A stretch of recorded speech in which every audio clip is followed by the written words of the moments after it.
공직선거법에 따라서 오늘부터 실시한 선거용 여론조사는 결과를 선거가 끝날 때까지 공표할 수가 없습니다. 따라서 어제 자정까지 실시한 여론조사 이 내용을 근거로 취재 기자와 함께 전국 판세를 짚어보겠습니다. 오늘 저희들이 다루는 조사 결과와 판세 분석은 지금까지 나온 조사 결과들을 대부분 좀 다 들여다보고 이걸 근거로 하는 것입니다. 그러니까 조심스럽긴 하지만 대부분의 조사 결과를 망라해서 추세를 분석하고 예측해보는 것이라는 것을 미리 말씀을 드리겠습니다. 안태훈 기자가 나와 있습니다. 최대 경합 지역 그리고 지역구 의석이 122석. 뭐 귀가 사실 못이 박히도록 이번 선거 과정에서 들어왔습니다. 네. 수도권입니다. 어떻게 살펴볼까요, 수도권을? 일단 여야 후보가 확정된 이후에 여론조사가 실시된 곳은 169군데입니다. 예. 그중에서 수도권 지역구는 83곳입니다.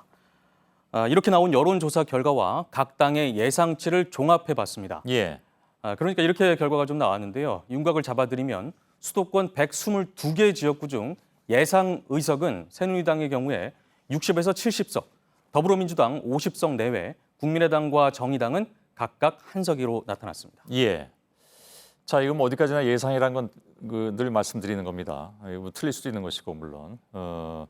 근데 어디까지나 이제 그 말씀드린 대로 빗나갈 수도 있다라는 것이긴 하지만 지금까지의 여태까지의 여론조사 결과를 쭉 다 들여다보고 분석을 해보는 것이기 때문에 뭐 더 이상의 다른 얘기는 할 수 없는 그런 상황인 건 맞는 것 같고요. 예.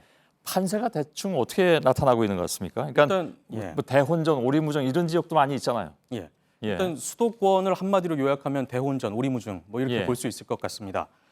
수도권에서 여론조사가 실시된 곳은 앞서 말씀드린 대로 83곳, 그중에서 57곳이 승리를 예단하기 어려운 지역으로 집계가 됐습니다. 예. 그러니까 또 여론조사 결과가 나오지 않은 지역이 39곳인 점을 감안하면 수도권 지역구가 122곳이니까요. 예. 그 가운데서 절반 이상은 예단이 어려운 지역으로 볼 수가 있습니다. 예. 그 또 다른 관심은 새누리당이 과반을 훨씬 넘기느냐. 지금 뭐 못 넘긴다는 것은 엄살이라는 것은 정치권 분석의 정석이니까 네. 그럼 어느 정도 넘기느냐 하는 문제. 그리고 이번에 이제 새로 나온 국민의당은 그럼 과연 몇 석을 차지할 것이냐 하는 문제인 것 같습니다. 그건 어떻게 나타나고 있습니까? 일단 여론조사 결과가 나온 곳을 바탕으로 좀 집계를 해보면요. 예. 169군데 가운데 새누리당이 우세 또는 경합 우세를 나타낸 곳은 65곳에 불과했습니다. 예. 그리고 더불어민주당은 24곳, 국민의당은 13곳에 불과했습니다. 예.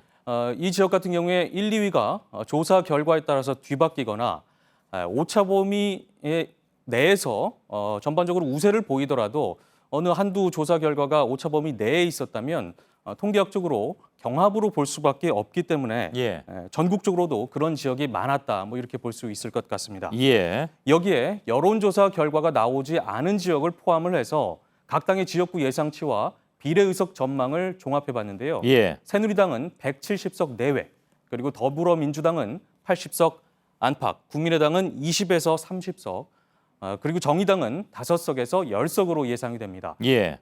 뭐 도표에는 없습니다만 무소속도 5석에서 10석 정도로 전망이 됩니다. 예. 자, 이거 지금 안태훈 기자가 이걸 제시하긴 했는데 아주 솔직히 말하면 좀 이거 좀 용감한 것일 수도 있습니다. 이렇게 내놨을 때 시청자 여러분께서 어떻게 받아들이실지 모르겠는데 그러나 아까 제가 처음에 말씀을 드렸습니다마는 지금까지 나온 많은 여론조사 결과를 대부분 다 훑어보고 그 종합적으로 판단해서 내놓은 예상치잖아요. 예. 이게 정말 또 말씀드리지만 틀릴 수 있습니다. 근데 지금까지 나온 여론조사를 망라해 보면 이렇게밖에 얘기가 안 나온다 이런 얘기는 맞습니까? 예. 일단 뭐 여론조사는 참고용으로 보는 게 맞다는 게 예. 여론조사 전문가들의 대체적인 중론이니까요. 참고용으로 좀 보시면 될 것 같고요. 그리고 또 말씀드릴 게 있는데 이것도 전에 말씀드렸습니다만은 오차 범위 내에 있는 것까지 지금 여기에 얘기가 들어가고 있잖아요, 그죠? 예. 경합 지역으로. 근데 통계하는 사람들은 오차 범위 내에 있으면 그거는 통계치로서 가치가 없다고 얘기를 하잖아요. 예. 그러니까 적어도 오차 범위 내에 있으면 누가 이기는 건지 모르는 그런 상황인데 예. 아무튼 그것을 경합 지역으로 보고 그럼에도 불구하고 추세로 놓고 봤을 때를 지금 이렇게 내놓고 있는 거잖아요. 네, 그렇습니다. 예, 이렇게 보면 각 당이 얘기하는 것과는 편차가 큽니다. 예. 그래서 이제 새누리당은 뭐 상황이 이런에도 불구하고 연일 과반 의석이 어렵다고 읍소를 하고 있고요. 예. 또 더민주의 김종인 대표는 오늘 뭐 이런 말까지 했습니다. 60석에서 70석밖에 안 될 것 같다. 예. 이렇게 말을 했는데 언론의 예상치 그리고 각 당 관계자들의 예상치를 종합해 봤을 때와는 좀 차이를 보이는 것이어서 그쪽도 엄살이라는 얘기인가요? 예, 엄살 전략으로 보는 시각이 많습니다. 예, 예. 그리고 또 다른 당에서는 뭐라고 얘기했죠? 국민의당이나 정의당은 이게 지금 다 비례대표까지 다 합친 숫자잖아요. 예, 그렇습니다. 예. 그건 뭐 시청자 여러분들의 판단에 일단 맡기도록 하겠습니다. 예. 수치를 가지고 뭐 국민의당이나 정의당이 엄살이다 아니다 얘기하기는 좀 어려운 그런 상황인 것 같아서 시청자 여러분들의 판단에 맡길 수밖에 없는 것 같습니다. 일단 알겠습니다. 예, 결과가 모든 것을 얘기해 주겠죠. 결국은 교차 투표에 대한 관심이 높아지고 있습니다. 그러니까 비례대표 의석을 정당 지지도로 예상해 볼 수 있습니까? 예.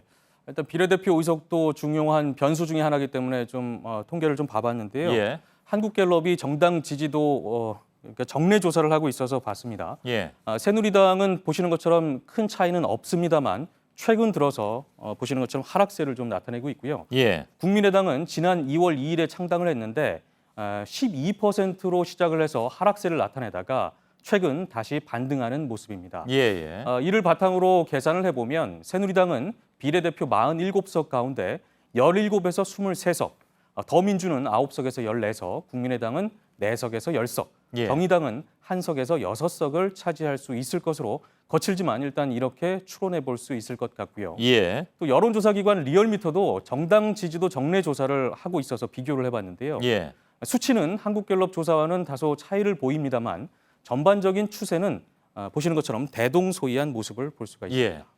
그리고 이게 자꾸 이제 높아지면 또 말씀을 드리는데 예.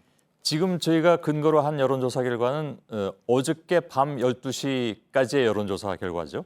그래서 오늘 즉 오늘 0시부터 선거일까지의 또 어떤 정당 지지도에 어떤 변화가 있다라든가 아니면 각 지역구에서 후보들에 대한 지지도가 변화가 있는 거는 알 수가 없는 상황이잖아요. 예. 그걸 참고로 좀 시청자 여러분께 다시 한번 말씀을 드리겠습니다. 네. 그 사이에 어떤 변수가 있으면 또 바뀔 수도 있다는 얘기죠.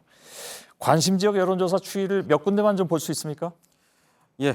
일단 뭐 변수 말씀하셔서 몇 가지 좀 대표적인 거는 이제 그 지역구별로 예, 후보 단일화, 야권 후보 단일화가 이뤄질 수 있다는 점, 예, 지역구별로요. 그 부분은 좀 큰 변수로 작용할 수 있을 것 같습니다. 예, 네, 그리고 우리나라의 경우에 특정 기간에 여론조사를 해서 수치를 강조하는 부각시키는 그런 경향이 있는데요. 예, 미국 언론의 여론조사 같은 경우에는 이 수치보다는 변동 추이에 주목하는 경향이 있습니다. 예, 예, 그래서 그동안 여론조사를 좀 분석을 하면서 관심 지역구 같은 경우에는 여러 번 중복돼서 좀 조사가 이루어졌기 때문에 예. 그 추이를 좀 봐봤는데요. 먼저 서울 종로를 짚어보면 이른바 정치 1번지. 예, 요즘 여기는 뭐 그 분당선의 연장선이 누구 공이냐 가지고 굉장히 싸우고 있는 곳이기도 합니다.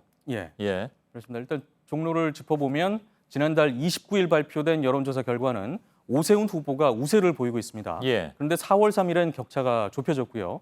또 오늘 발표는 1위와 2위가 뒤바뀌었습니다. 처음으로 바뀐 거군요, 그러니까. 예. 예, 그리고 서울 용산은 혼선을 거듭하는 모습인데 모두 오차범위 내에 있긴 합니다만 1위와 2위 후보가 엎치락 뒤치락하고 있습니다. 예, 다만 이 같은 여론조사 기관에서 조사를 한 게 아니고요. 그러네요. 그러다 보니까 조사 대상도 좀 다를 수가 있다는 점은 감안을 해야 할 것 같습니다. 예, 예.